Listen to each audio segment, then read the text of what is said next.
Hello, how are you? Good evening, everyone. Happy New Year 2022.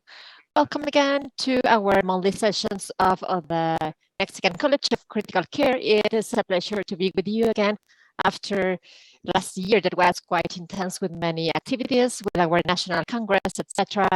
And we will continue with these very interesting sessions. So please be welcome. I'm Dr. Juan Antonio Calderon Gonzalez. I'm broadcasting from Monterrey. And today we have again a very interesting session. This year will be great. I advise you to attend our sessions because we have great surprises and guests for you. And today this is not an exception. Today we have a great guest. And I'm going to introduce them. Before starting the session of January of 2022, I'd like to introduce our president, Dr. Julio Cesar Mijangos, who is with us, and he is going to address you with a few words because the excellent intensivist of the Mexican College of Critical Care. How are you, Julio?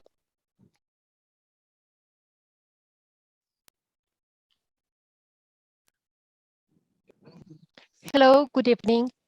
Welcome to these new sessions for 2022. This is our first activity scheduled. And with this, we start the activities of this year. First and foremost, I thank all of you for your enthusiastic participation in the sessions we've held last year, and also the Congress that was quite successful for everyone. It was great to see many of you. And during that break of the pandemic, well, we were able to do it. I hope we may see each other soon, and you might be going to Guadalajara this year. Basically, my invitation is to reaffirm our commitment to work through the chapters and with the different societies of intensive care. I, of course, thank Dr. Calderon for his participation in these sessions, and I also thank our distinguished guests like Ewan Goliger, who is going to deliver a presentation, and also Dr. Ibarra, who is a member of our college, and he is a great physician. Welcome again, and please stay tuned to our projects for this year. We will resume the activities of these webinars and also the participation with the podcasts. Well, we keep on working for all of you. We hope that the college may have an increasing participation for you, and we may have a successful year in 2022. Welcome, congratulations, and thank you for joining us. Very well, thank you, Julio, for your message. And yes, indeed, we welcome everyone. We hope this year is great for all of you. We have great activities at our National Congress in Guadalajara. And we are going to start today with the session of January of 2022. We're very happy because we have great personalities. As I said in the beginning, we're going to have as a national commentator, Dr. Miguel Ibarra Estrada. We know him very well because he is an outstanding intensivist from the city of Guadalajara. He is a colleague of ours, a friend of ours, Mike, because he also participates in the Critical Ultrasonography Association in Guadalajara. He is an excellent professor, and he is also an intensivist in the Civil Hospital of Guadalajara. Recently, he published several interesting studies.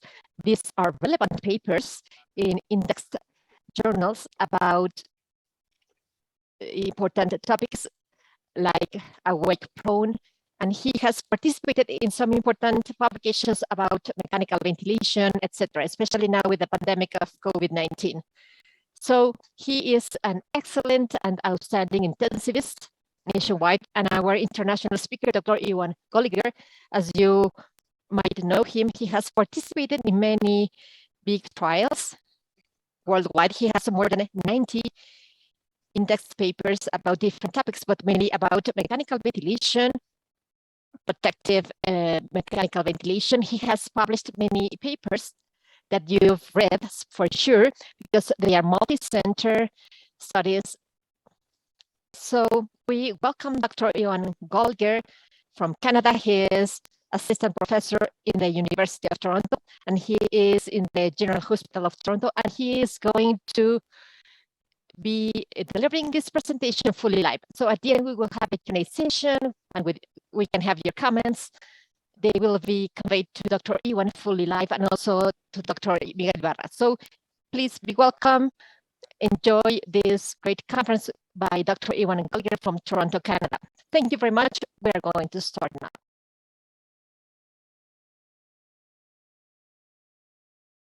Good evening. I want to thank Dr. Calderon and the Mexican College of Critical Care for this very prestigious invitation. I'm very grateful to you and sincerely thankful for the opportunity to participate in these very exciting sessions. It's a real honor to be with you. I'm assistant professor at the University of Toronto and a scientist and intensivist in Toronto. And tonight I'm going to be presenting on the topic of lung and diaphragm protective ventilation, the what, the why, and the how of lung and diaphragm protection. These are my disclosures, some conflicts of interest with a number of companies that I collaborate with. So modern mechanical ventilation, we know it saves lives. And this classic paper from the original poliomyelitis epidemic in Copenhagen in the early 1950s, when positive pressure ventilation was first routinely used to treat respiratory failure, demonstrated a huge reduction in mortality from nearly 90% down to about 40% over the ensuing months after the institution of routine positive pressure ventilation.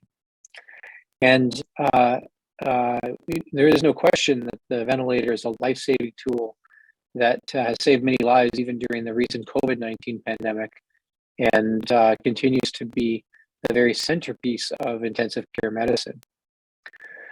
But of course, we now understand that the ventilator can also do great harm, and the recognition of ventilator-induced lung injury was perhaps a central discovery in our field.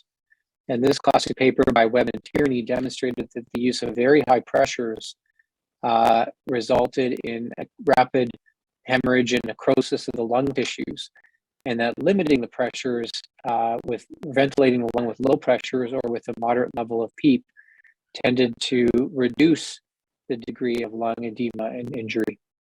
And this formed the basis for the classic ARDSNet trial published now over 20 years ago, demonstrate a significant decrease in mortality with low tidal volume ventilation. So it's clear that we need to apply the ventilator in a way that's safe and protective for patients. But we also now know that the lung is an important, recovery of the lung is key to a patient's good outcome, but also the diaphragm is very important to patient good outcome. For example, here in this paper that we published 2 years ago, we demonstrated that the thickness of the diaphragm at the outset of mechanical ventilation predicted prolonged mechanical ventilation if the diaphragm thickness was decreased at baseline. And so this diaphragm atrophy at the very beginning of ventilation suggests that the diaphragm may be important because these patients go on to require a long period of ventilation if the diaphragm is thin at baseline. So these data highlight the importance of the diaphragm. And the fact that the ventilator can damage the diaphragm is now well recognized. It was first described nearly 30 years ago, over 30 years ago now, by Knisley and colleagues who found abnormalities of the diaphragm muscle in neonates with ventilated lungs. And what they found was that the longer the neonate had been on the mechanical ventilator at autopsy, when the neonate died, unfortunately, they found that the diaphragm myofibers were much thinner and more atrophied, with a lot more fibrosis in comparison to diaphragm specimens from neonates that had only been on the ventilator for a very short period of time. And this phenomenon is now well recognized as ventilator-induced diaphragm dysfunction and has become a second priority for setting the ventilator, with the goal avoiding diaphragm atrophy and trying to keep the patient breathing spontaneously, hoping that we can help them to recover faster.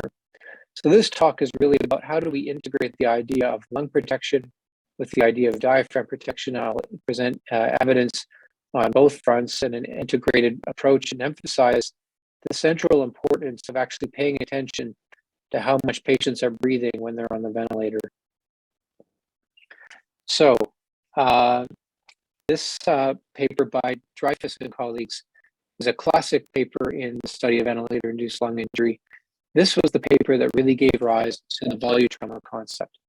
So in this paper, what they did was they applied three different conditions: a high airway pressure, high tidal volume condition, a low airway pressure, high tidal volume condition, and a high airway pressure, low tidal volume condition.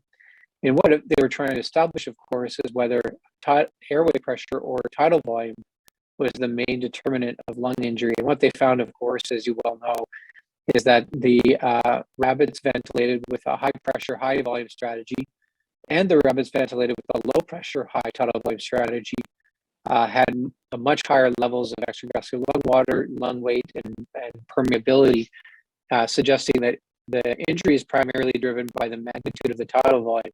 Whereas if a low tidal volume is used but a high airway pressure, this was achieved by strapping the chest. This suggests that really there was very little injury here. And so this suggests that tidal volume rather than airway pressure was the real target for lung protection. And this gave rise to the concept of Biotrauma. The problem is that we might have, by primarily focusing on tidal volume, we might have missed the point of this paper. And let me explain what I mean. I want to contend that Biotrauma is really about excess lung strain, which is in fact a pressure problem, not a volume problem. Let me explain what I mean. So imagine you have two patients, patient A and patient B. Patient A has a larger end expiratory lung volume, and patient B has a smaller end expiratory lung volume. If you apply the same size tidal volume to these two patients, patient A will experience less lung strain than patient B because there's more lung to accommodate that volume. So the strain resulting from the tidal volume is a function not only of the size of the tidal volume, but also on the size of the lung available for ventilation. And what's very important is that the magnitude of this strain is reflected by the transpulmonary pressure swing. So the transpulmonary driving pressure, the difference between the airway pressure and the pleural pressure, tells you about the magnitude of lung strain. And so really it's transpulmonary pressure that we're targeting when we want to limit lung injury. Now, this question of whether we should really be targeting volume versus pressure has really been a raging debate for quite a number of years. And the papers by Amato and colleagues and by Erner and colleagues have shown that the pressure applied to the lung, the driving pressure, is very strongly associated with poor outcome. And so this finding has been replicated multiple times. But the problem, of course, is that high driving pressure is not indicative only of bad ventilator settings, potentially, but also indicative of a more severely injured lung. So perhaps it's not surprising that patients with high driving pressures tended to have higher mortality. Maybe this just signifies the fact that these patients were sicker and had more severe lung injury. So to try and get at this issue, we recently published a study where we looked at the question of whether the degree of benefit from lowering tidal volume differed between patients with lower and higher elastance. And let me explain this approach. So if you have a patient with a larger end expiratory lung volume, this is going to be a patient with a lower elastance or lower stiffness, because a given amount of tidal volume will generate less pressure because it's being accommodated by a larger lung volume. And so when you reduce the tidal volume here by a certain amount, you're going to achieve less reduction in pressure, and in theory, and less reduction in strain also. And so in theory, this is less beneficial. Whereas in a patient with a much smaller end expiratory lung volume, if you reduce the tidal volume by the same amount, you should have a much greater reduction in strain and a much greater reduction in pressure. And again, because this patient is a smaller end expiratory lung volume, they'll have a higher elastance or higher stiffness. So this would predict that patients with higher elastance should have greater benefit from lowering tidal volume than patients with lower elastance. And so the question we set out to look at was whether in the original low tidal volume ventilation trials, the benefit of lowering tidal volume varied according to the respiratory system elastance. So to illustrate how this works in these trials, here we have the data from 5 trials, and patients were randomized to a higher tidal volume or a lower tidal volume.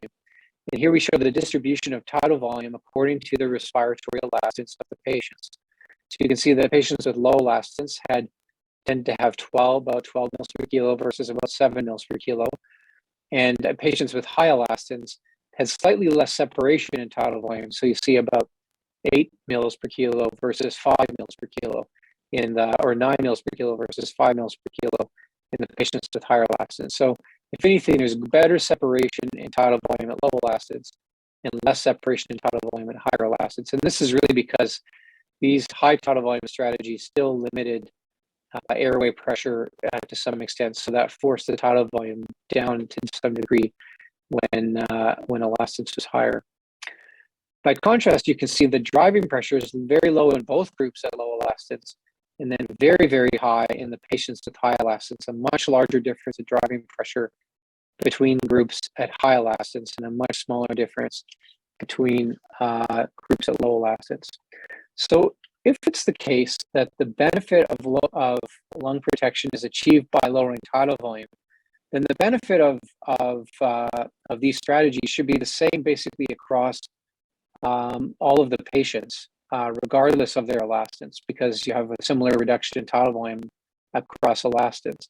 Whereas if the benefit of lowering tidal volume is dependent on the reduction in pressure, then there should be a much larger mortality benefit at high elastance, much smaller at low elastance. And in fact, this is exactly what we found in this analysis. You see a very large separation in the risk of death between high tidal volume and low tidal volume at high elastance.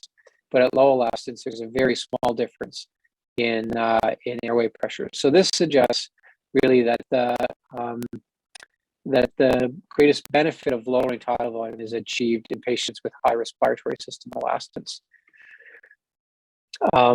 So this really suggests that rather than targeting lower volume to protect the lung, we should be targeting lower driving pressure.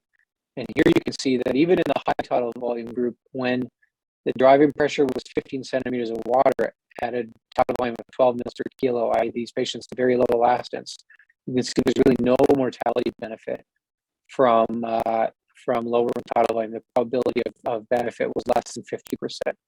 So this reinforces the fact that the lung is probably well protected when the driving pressure is 15 or below. And accordingly, really, this becomes our target for achieving safe lung protective ventilation. So I've argued here that the target for lung protection is pressure, not volume. Now I want to argue that the target for protecting the diaphragm is the respiratory effort, or the pressure generated by the respiratory muscles. So here we have a classic paper by Levine and colleagues demonstrating myofiber atrophy in brain-dead organ donors who'd been brain-dead for just 18 to 69 hours in comparison to controls who were ventilated for just 3 to 4 hours during thoracic surgery. You can see this marked reduction in myofiber cross-sectional area. By contrast, there was no difference between the organ donors and the surgical patients and the pectoralis major. So this suggests a rapid diaphragm-specific muscle atrophy occurring over a brief period following the complete cessation of diaphragm activity. And this is the classic paper that demonstrated the existence of diaphragm atrophy during mechanical ventilation. Now, there are several different mechanisms of injury to the diaphragm during mechanical ventilation, what we call myotrauma. So in this case, this diaphragm atrophy that's being observed here is essentially when the diaphragm is no longer being used. It's disuse atrophy resulting from over-assistance from the ventilator. On the other hand, you can also have myotrauma from under assistance. That is, the diaphragm load is too high. And many experimental studies have demonstrated that during resistive loading of the diaphragm muscle,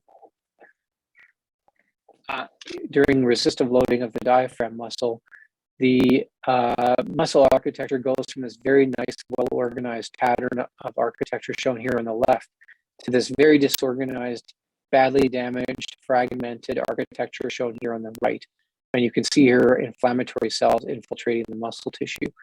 So a short period of resistive loading can induce this muscle injury and inflammation, and we refer to this as under-assistance myotrauma from load-induced injury. Now, there is some data to suggest that these forms of injury develop during mechanical ventilation. So over time, during mechanical ventilation, the diaphragm atrophy in a substantial proportion of patients, about 40 to 50%, appears to rapidly decline, whereas another 40% or so have a relatively stable thickness over time. And then this small group here has a rapid early increase in diaphragm thickness. And what's striking to observe is that these changes in the diaphragm over time appear to be very directly associated with the level of diaphragm contractility measured on ultrasound by the tidal thickening fraction.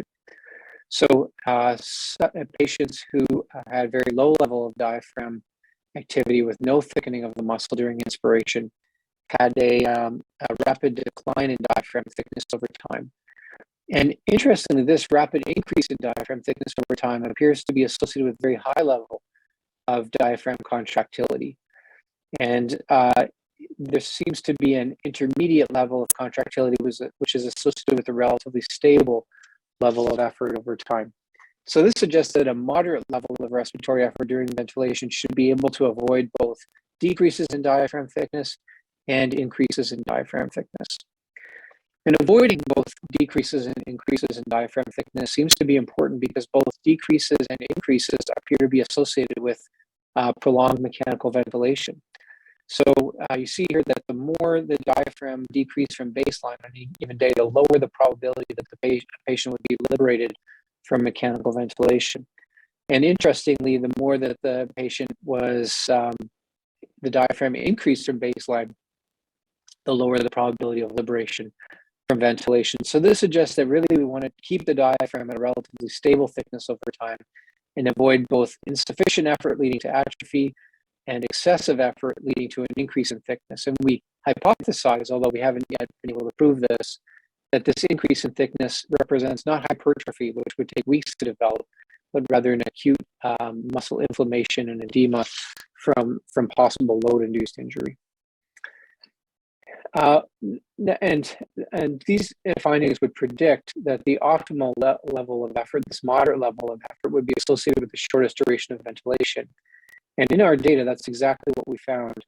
You can see here that both relatively low levels of diaphragm thickening fraction over the first 3 days of ventilation and relatively high levels of diaphragm thickening over the first 3 days of ventilation are both associated with more prolonged ventilation than intermediate level of effort, similar to that of healthy subjects breathing at rest. So this gives us a target for a diaphragm protective ventilation strategy that aims to achieve appropriate levels of effort in mechanically ventilated patients. All of this, these observations give rise to what we might call the myotrauma pathway or myotrauma hypothesis. And this hypothesis is that the way that we set the ventilator, if inappropriate, leads to either excessive or insufficient inspiratory effort, which in turn leads to diaphragm injury, which in turn leads to prolonged ventilator dependence, with all of the bad outcomes associated with prolonged mechanical ventilation. And to test this hypothesis, we used a technique called mediation analysis. We were able to show that adverse ventilation settings, like for example, a controlled mode compared to an assisted mode, was associated with more diaphragm atrophy and injury, and this was mediated by excessive or insufficient inspiratory effort. Furthermore, excessive or insufficient inspiratory effort, as I've already shown you, was associated with prolonged ventilator dependence, and this association was mediated by the changes in the diaphragm. So this suggests, but certainly does not confirm, the existence of a kind of causal pathway. And it suggests furthermore that if we can intervene up front to optimize ventilator settings, that possibly we can prevent myotrauma from developing and thereby avoid prolonged ventilator dependence. So the key here then is to optimize the patient's respiratory effort under mechanical ventilation to achieve diaphragm protective ventilation. Now, the problem, of course, is that once you start to breathe spontaneously, the lung or the diaphragm contracts, and if it contracts vigorously, that can actually overstretch the lung and result in what's called patient self-inflicted lung injury. The issue here is that the degree of lung stress is determined by the magnitude of stretch in the different parts of the lung. And the transpulmonary pressure, the pressure across the lung, is a function both of the pressure being applied at the airway by the ventilator and the pleural pressure swings being generated by the contracting diaphragm. And the more positive the airway pressures or the more negative the pleural pressures, the larger the transpulmonary pressure. And these tracings here on the right show that a patient with an airway pressure swing of about 10 centimeters of water, which seems relatively mild and relatively protective, are accompanied by esophageal pressure swings of about 30 centimeters of water. So the total lung distending pressure, the transpulmonary pressure, is this airway pressure swing minus this airway pressure swing is about 40 centimeters of water. And so we are really focused on, if we only pay attention to the airway pressure and don't pay attention to the patient's respiratory effort, then we're missing the true magnitude of lung distension during spontaneous breathing. Now, I want to briefly return to the Dreyfus and colleagues study to highlight an important point, which is that earlier we saw that the low airway pressure, high tidal volume condition was as injurious as the high airway pressure, high tidal volume condition. But the way that they generated the low airway pressure, high tidal volume condition was by applying negative pressure around the abdomen of the rabbit. So they actually sucking the lung open. And so the true transpulmonary pressure in that case is just as high as it is under the high airway pressure, high tidal volume condition. It's just that the airway pressure seems low because of negative pressure ventilation. So this suggests that if negative pressure ventilation leads to excess lung distension, that just as much lung injury can result from negative pressure ventilation as from positive pressure ventilation. And so this again suggests that the real target for lung protection is the transpulmonary pressure, the stress and strain. And classic experiments from Ted Kolobau's lab at the NIH demonstrated that that animals subjected to salicylate injection in the cisterna magna develop lung injury from spontaneous breathing over a period of hours. And this is because the vigorous inspiratory effort leads to lung edema because of the hemodynamic and lung stress associated with vigorous spontaneous effort over hours. Takeshi Yoshida, many of you may have read his papers, has done a great deal of really important work looking at spontaneous breathing and patient self-inflicted lung injury. And he's shown that if the degree of lung injury is relatively mild, then the presence of spontaneous breathing appears to be associated with actually less lung injury than the absence of spontaneous breathing. By contrast, if they have more severe lung injury, the presence of spontaneous breathing is associated with more diffuse alveolar damage on the right here compared to the absence of spontaneous breathing. So the risk of injury from spontaneous breathing may very well depend on the severity of lung injury. Now, there's more kind of circumstantial observations that highlight the interesting interaction between the diaphragm and the risk of lung injury. And this image here comes from a case report published a couple of years ago in a patient who developed unilateral pulmonary fibrosis. And the interesting thing is that this patient actually had long-standing left-sided phrenic nerve injury, and for this reason, you can see the left hemi diaphragm is relatively elevated. And the patient had that for about 10 years, long preceding the development of pulmonary fibrosis. But after IPF developed, it only developed on the side with a normally contracting diaphragm. And this really reinforces the significance of regional stress and strain resulting from the contracting diaphragm, leading and suggesting that that the diaphragm activity may really be an important cause of both chronic and acute lung injury. Now, you'll note here that the diaphragm on the contracting side is thickness of the diaphragm here on CT is relatively preserved, whereas the diaphragm on the non-contracting side is really quite atrophic. And so this led us to hypothesize, well, maybe the thickness of the diaphragm can predict the risk of patient self-inflicted lung injury in ventilated patients. And to look at this, what we did was we looked at the relationship between diaphragm thickness and the effect of neuromuscular blockers on mortality in ARDS. Now, the idea here is that if neuromuscular blockers have a benefit in ARDS, it's probably by preventing patient self-inflicted lung injury. And if patients have a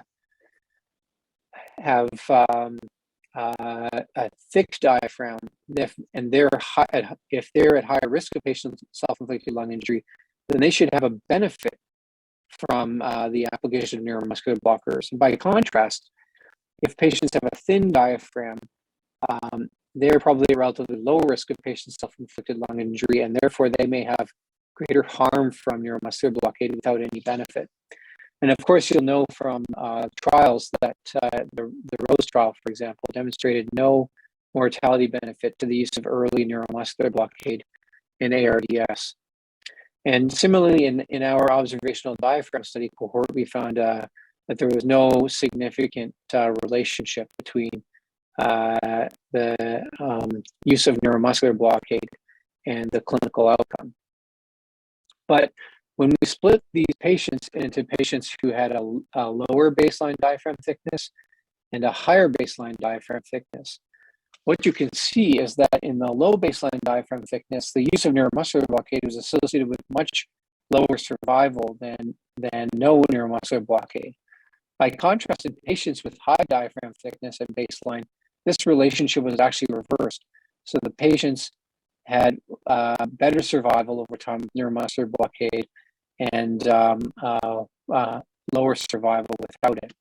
So this suggests and sort of circumstantially reinforces the idea that the status of the diaphragm, the thickness and strength of the diaphragm, may determine the patient's risk of patient self-inflicted lung injury, and highlights again the importance of paying attention to what the diaphragm is doing when we're trying to protect the lung. All right, so how do we bring these ideas together? Well, in a consensus paper published a couple of years ago now, we tried to work through these ideas in a comprehensive manner to integrate lung protection and diaphragm protection. Here the idea is not only ventilation is essentially a two-dimensional problem where we're balancing and maintaining adequate ventilation with avoiding excess lung inflation and distension with low tidal volume and low pressure. When you add diaphragm protection to this mix, you're essentially adding a third dimension. So now we're concerned with maintaining adequate ventilation, with protecting the lung from injury, but also now with optimizing respiratory effort to ensure that the diaphragm's not contracting too little and not contracting too much. But in theory, if we can achieve all three goals at the same time, that might potentially facilitate improved patient outcomes, including relief of dyspnea, accelerate liberation from the ventilator, reduce mortality, and even potentially improve long-term functional status in survivors. Now, central to this project of achieving optimal lung and diaphragm conditions is monitoring respiratory effort and lung stress and strain from spontaneous breathing.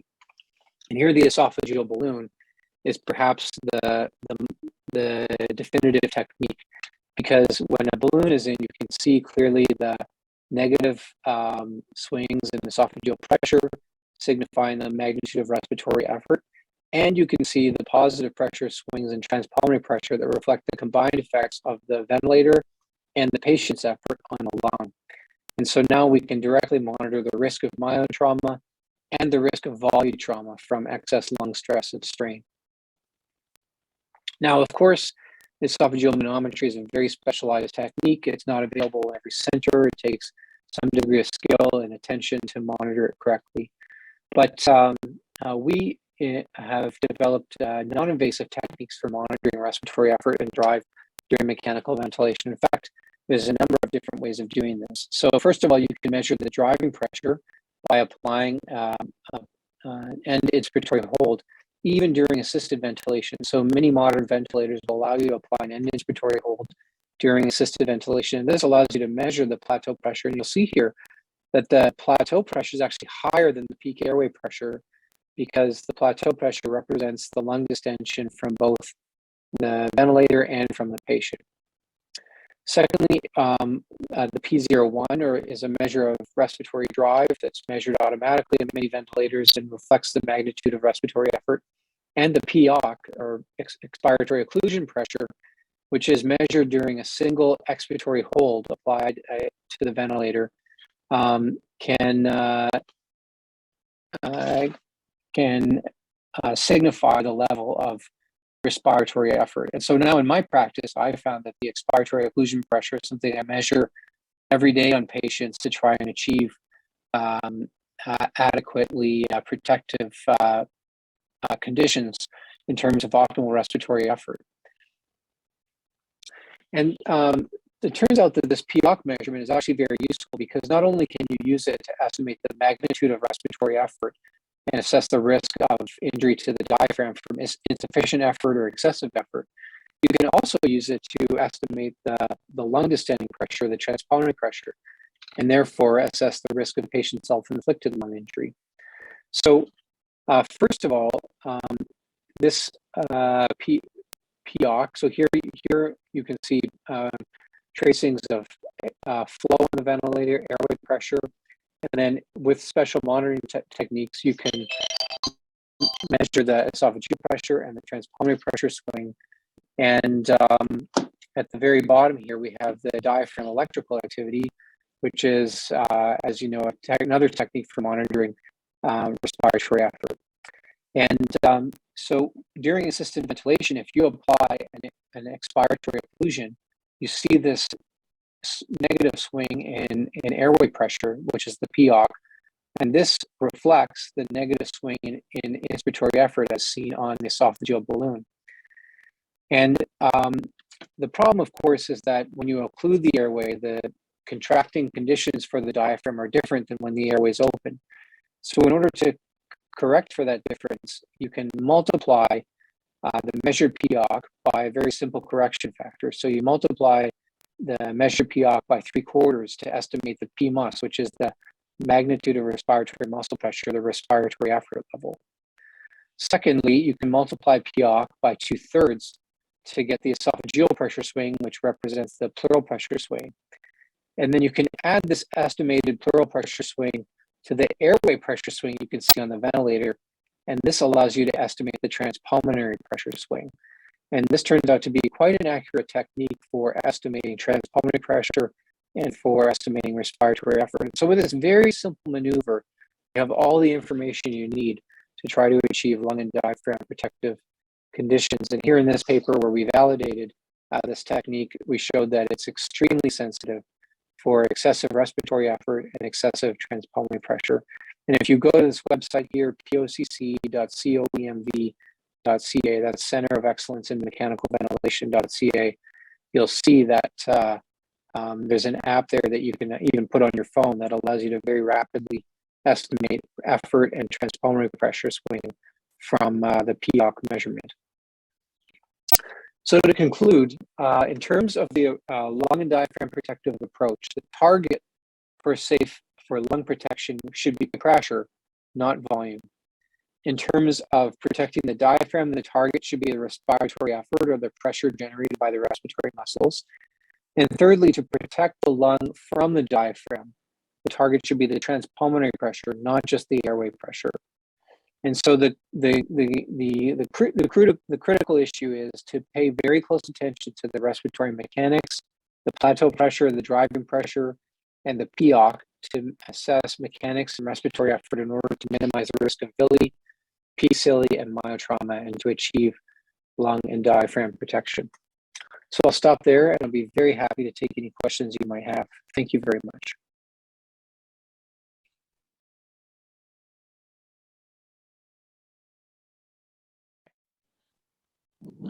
Excellent. Thank you very much, Dr.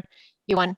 It was a very interesting conference. I'm sure that many of you enjoyed it just as I did. So now this is time for comments and questions. I remind you we are live on our platform through the link that we sent you, but also we are broadcasting via YouTube and Facebook.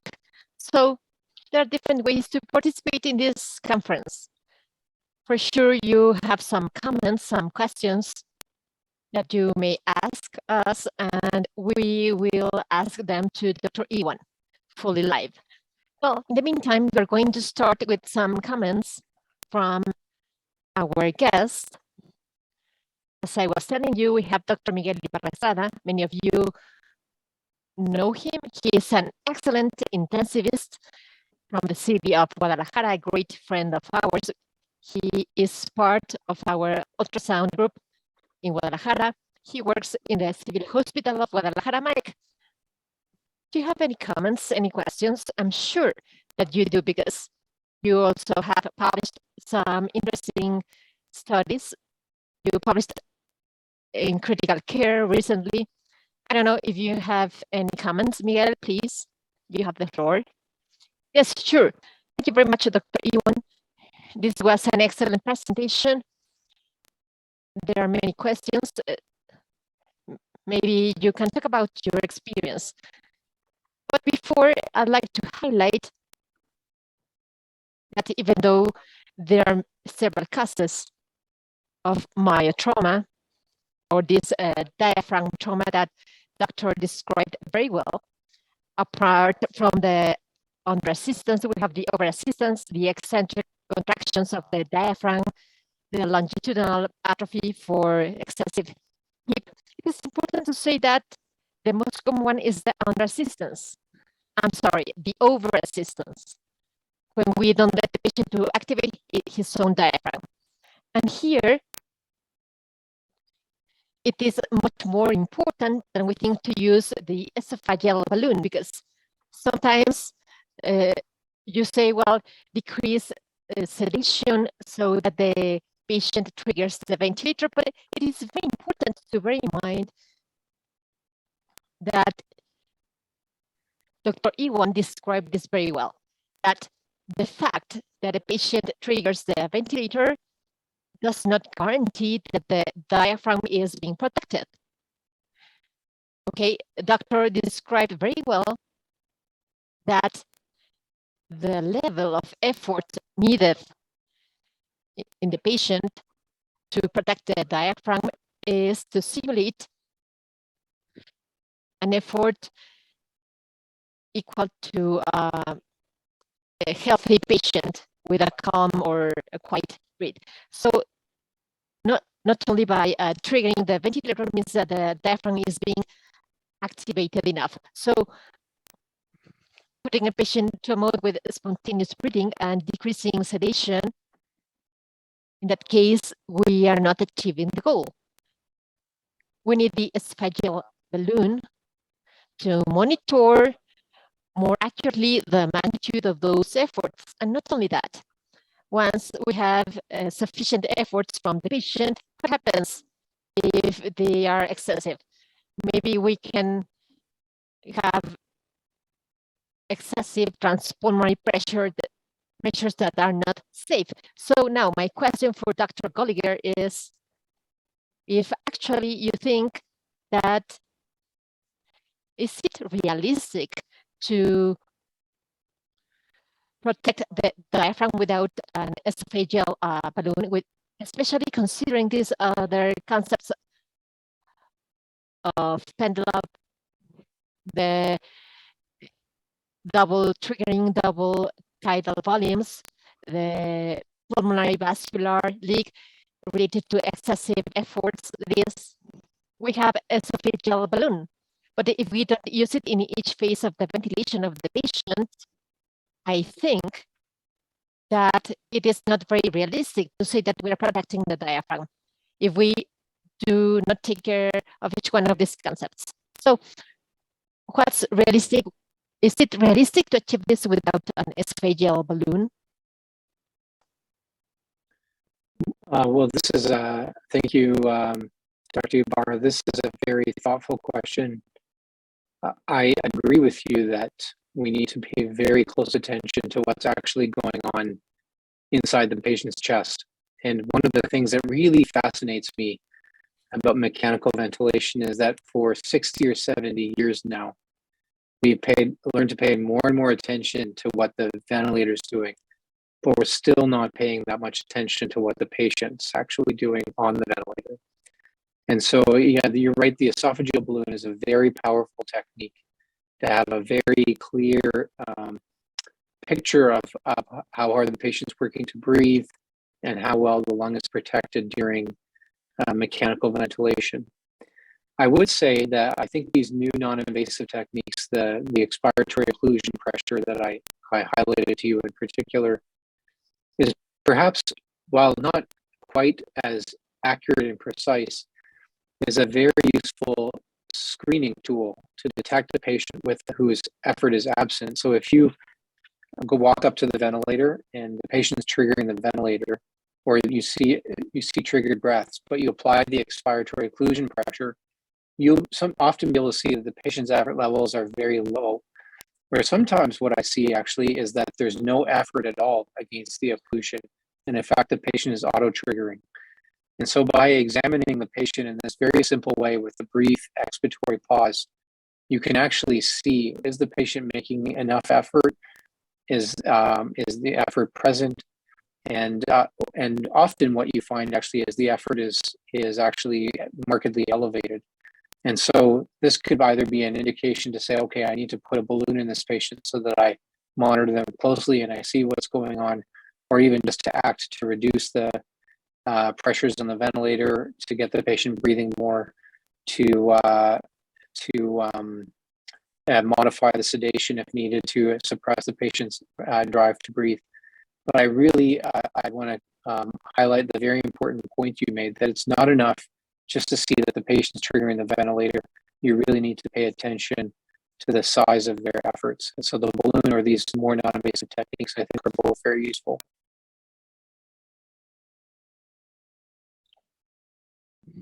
Thank you very much. In fact, what you just mentioned takes me to another question. In a trial we did about the use of IPRB, I think he said, with COVID patients, the protocol dictated a certain degree of permissibility for spontaneous breathing due to the benefit of the RPRB. But we found that unlike our patients before the pandemic, the increase in the respiratory drive of patients were notorious. We were not able to decrease the sedation or the neuromuscular blockade. It was more difficult for us to apply this approach you described of a partial neuromuscular blockade. Have you seen a trend during this pandemic, something similar, if it was actually more difficult, or was it only our perception? I agree with you. Many of these COVID patients have incredibly high drive to breathe that goes on and on and on, and it became very difficult to liberate sedation for this exact reason. They looked stressed. They were clearly making huge efforts that could injure the lung. And so this has been a real challenge. It's really interesting to try and understand why the drive is so markedly elevated in these patients. I don't know that I've seen a good definitive explanation, even still after 2 years. But I agree with your observation very exactly, that often we had to use much higher levels of sedation to control the drive to breathe than previously seen.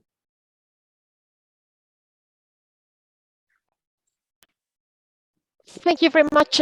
And just to finish, I'd like to ask a question that I think is very interesting, especially for future research. there are two randomized studies about the diaphragm electrical activity.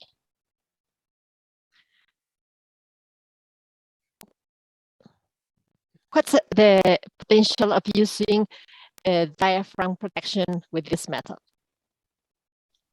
Yeah, that's a great question. So this, to me, is my favorite technique for monitoring respiratory effort. And it's because once you put the catheter in and you position it properly, it sits there for hours and days and gives you a very useful signal that you get on every breath. So even with the esophageal balloon, you put it in and you get a very nice tracing.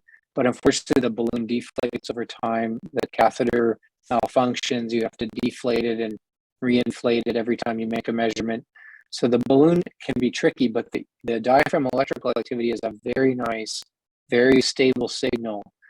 One of the challenges of interpreting the diaphragm electrical activity, of course, is that the amplitude of the electrical activity doesn't correlate very well to any particular pressure level. So in some patients, 10 microvolts will be a very large effort. In other patients, 10 microvolts might be a relatively small effort. And it even changes within patients over time because of the changing properties of the muscle. So what I will do is I will actually measure the POC. And if I see that 10 microvolts correlates to 15 centimeters of water POC in that patient, then I know that 10 microvolts is sort of the upper acceptable level of effort. And so I'll target an EDI of 5 to 10 microvolts in that patient. In another patient, I might get a different result. And so these maneuvers combined actually allow you to decide what EDI level to target. And I think one of the challenges to using diaphragm electrical activity has been trying to figure out what to target exactly. And I think this may be a good solution. So yeah, we're very interested in applying this technique in the future going forward.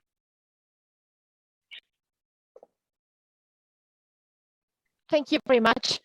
Just to wrap up my participation, I'd like to emphasize that this is also a matter of being aware of the need of surveilling the diaphragm protection, because I confess that in our unit, and here we do have esophageal balloons,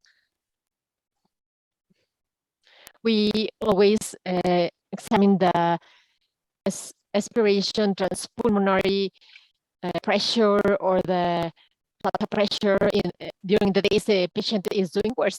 And when the patient improves, we tend to take out the catheter without realizing that we are missing the usefulness of that tool to surveil respiratory effort. So we are not aware. I'm sure that many of you might read this. In your therapies, you have the report in each gasometry. You have to record how much PEEP, how much plateau pressure, how much peak pressure, but we don't have the occlusion pressure or the PO1. We aren't used to measuring it in a routine manner. And so that would be the first step to optimize this management.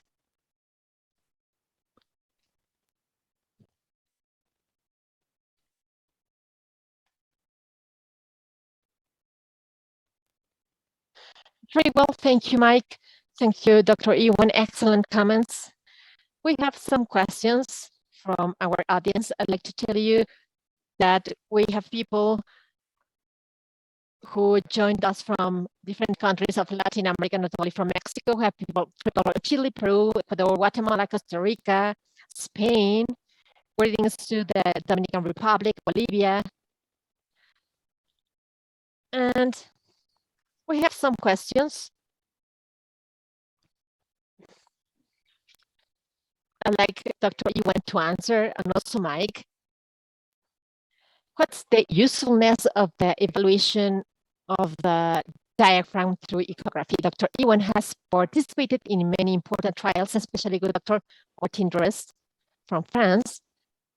They have published a lot about the assessment of the diaphragm via ultrasound. So we would like to know your opinion, because our audience is asking about this. what's the usefulness of this tool to assess the diaphragm? Do you think it could be useful? Yeah, so I think this is a very, ICU.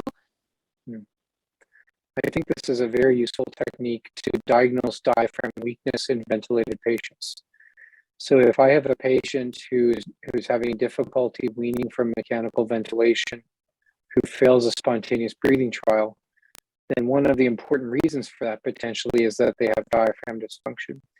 And the diaphragm ultrasound makes it very easy to assess whether the diaphragm is contracting and how much, and during a spontaneous breathing trial. And that really becomes a very useful and very feasible way of assessing the diaphragm. That's probably the main clinical use from my standpoint. As some of these other measurements, looking at changes in thickness over time and thickening fraction, probably are more useful in research still. But for example, you could imagine optimizing ventilation by measuring the thickening fraction to see that it's sort of at that intermediate level of effort that avoids both atrophy and injury. But to me, it's mainly useful as a diagnostic tool for diaphragm dysfunction.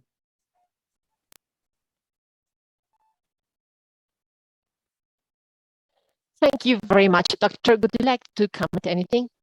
Yes, that's another thing with a lung ultrasound. We tend to use it to predict weaning, ventilation weaning, but we do not always monitor the diaphragm from the early days of the ventilation. Dr. Goliger, I remember that he reported how some patients, since they go to the hospital, we make the first assessment, and some patients, their diaphragms are not normal. They don't have a normal thickness. They don't have a normal excursion. And since then is when the process of monitoring fails. And that's why it is more important to see the trend in the changes over the days. And at this point, there's no suggested level as with the occlusion pressure or the PEO1. There's no figure that tells us take this path and it's okay. It is less defined. I mean, its use. Thank you, Mike. And a very common question from Dr. Jose Alfonso Espinosa is about the use of the muscle relaxants. Dr. Ewan talked about this, but we always have the question, what's the indication to use them? Which patients should we use this treatment? And if we use the muscle relaxants, for how long? Because now with the pandemic, I think they have been used. I don't know if they have been overused, because the way that the patient with SDRA has been showing symptoms is been different. So I'd like to know what you think about relaxants and for how long. Yeah, that's an interesting question. Clearly, the available data suggests that the routine use of neuromuscular relaxants doesn't have a benefit. Possibly the patients with high diaphragm thickness would benefit from the use of neuromuscular blockade, but I think that finding would need to be replicated in a future clinical trial. I think I would, in my practice, in my ICU, we will use neuromuscular blockade when a patient has severe hypoxemia with a PF below 100, and they're difficult to manage. They're needing to be proned, and we're using high PEEP. And often those patients also have very high effort levels, maybe desynchronous, and so they're at risk of lung injury and diaphragm injury from the high effort. So we'll use paralysis typically for about 24 hours and then taper it down and reassess. One thing that I've started to do more and more in my own practice is rather than stopping the paralysis outright, is to reduce the dose down to very low levels. And so that actually restores some muscle function, but actually keeps the patient a bit weak. And so they can't generate huge efforts and volumes. So it sort of protects the lung, but it allows them to actually breathe and start to contract their diaphragm to prevent diaphragm atrophy. And to me, that's a sort of happy medium in terms of protecting the lung and the diaphragm at the same time in these very sick patients. And it also allows you to see whether the patient's actually going to tolerate being off of neuromuscular blockade altogether. So that's my practice. I think we do need more trials to test the benefit of these strategies, and I'm very interested to hear what Dr. Ibarra has to say about this. That's right. Go ahead, Mike. For me, it is impossible to have a simple answer, like a period of time, let's say 1 or 2 days. I think that's not the way to answer, because how much should we block them? Well, whatever is necessary. The main objective is not to be more than 48 hours. But with the pandemic, I insist, there's this trend I've seen many patients that even though you don't want to, you have to block them. And a common example recently are the synchronies mentioned by Dr. Goliger. Several cases of reverse triggering. This is one of the most difficult synchronies to match. The reverse triggering, we have to let the patient breathe, but with spontaneous breathings. But if the patient is not ready for this spontaneous breathing and the level of support is still high, you are forced to resume the neuromuscular blockade, even though he has been on that during 3 or 4 days. Otherwise, you run the risk, I repeat, this pendulum phenomenon, which is very dangerous, and not even the esophageal balloon can be used. So we subject the patient to other risks that are not very perceptible if we do not block the patient. How much he should be blocked? Well, as much as it is necessary. Yes, of course, Mike. Indeed, this is a very broad topic. This pandemic has taught us a lot. We've had to innovate, we've had to research more, we've had to apply what we already knew, but also we've had to research much more about the ventilation modes, the drugs, etc. So this time has been quite peculiar. Dr. Alfonso Chavez Morales is saying that he thinks that it is very important to measure the cardiovascular function in patients with mechanical ventilation, of course, the nutritional status, the time of mechanical ventilation. He's asking what's the weight and the correlationship of the diaphragm function in terms of the nutritional status.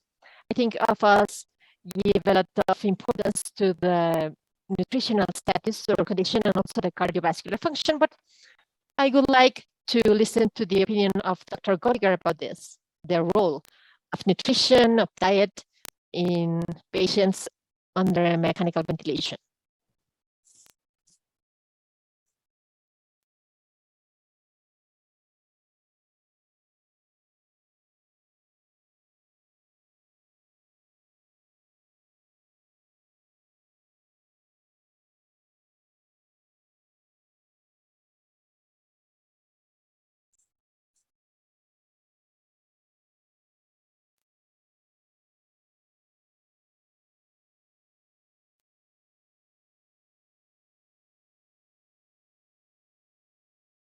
Dr. Goliger, are you hearing us?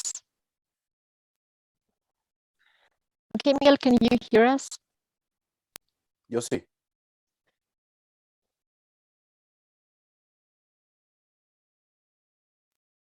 Well, we can't listen to our interpreter. There are some technical issues.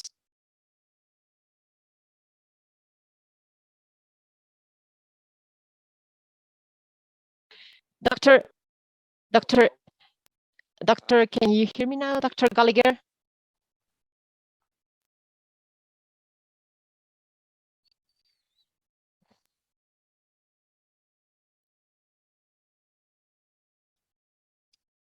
Dr. Goliger, can you hear me? Testing, 1, 2, 3, 4. Dr. Ewan, can you hear me?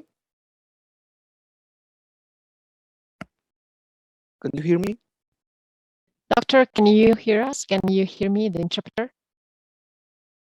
Testing, 1, 2, 3, 4, 5.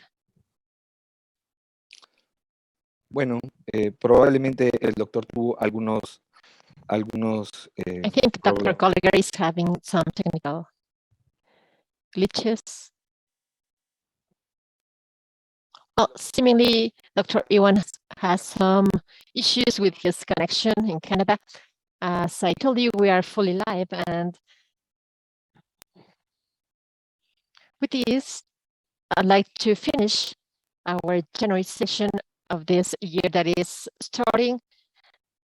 Well, we have great conferences coming, great events, like our National Congress in the city of Guadalajara. So please stay tuned to our following sessions. I don't know if you would like to say some final words. Yes, thank you very much for inviting me, and I thank the audience. And I recommend the audience. Dr. Goliger has several papers and even these small information sheets where he talks about occlusion pressure. I think this is a very effective alternative instead of esophageal balloon to take care of the diaphragm. In our classes with our residents, we insist on protecting the diaphragm. And first, we have to realize that we are not doing this well. Sequentially measuring the occlusion pressure, P01 at least. Well, greetings from Monterey. I hope we might meet soon. And I thank all of you, all the attendees who joined us throughout our different platforms. As I was telling you, some of you joined from Central America, Latin America in general, also Spain, and we thank you for following this session of the Mexican College of Critical Care. On behalf of our president, Dr. Julio Cesar Mijangos, we wish you an excellent beginning of the year. We will meet in the session of February, which will be very interesting, so I recommend to stay tuned. Hugs to you, and we'll see you soon. Greetings to everyone from the city of Monterey. Greetings. Have a great year.